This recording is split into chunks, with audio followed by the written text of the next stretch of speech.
Ngayong araw guys is magta-tricep workout tayo. Sa tricep natin may tatlong muscle tayong dapat natin i-train. Yung ay lateral, long head, tsaka medial. So yung tatlong muscle na iti-train natin ngayong araw. So tara!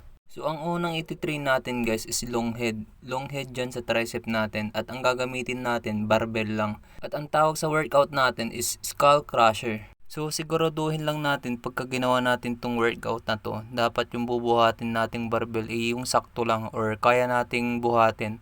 Yung tipong magawa natin yung tamang form tsaka magandang execution. At ang gagawin nating sets, 3 to 4 sets tapos 8 to 12 repetition depende sa bigat na bubuhatin natin.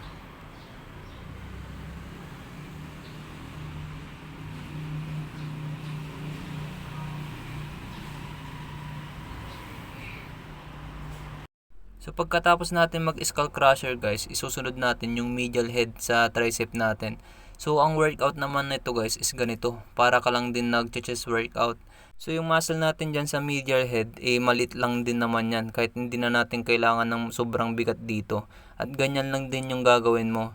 So ang ginawa ko din dito guys is 12 repetition, pero depende din sa'yo kung ilan yung gagawin mo. Basta 8 to 12 repetition lang kailangan natin gawin at 3 to 4 sets. At depende pa rin sa bubuhatin mo kung gaano siya kabigat. Pero mas maganda pa rin pagka magaan lang or saktong bigat lang yung bubuhatin natin dito.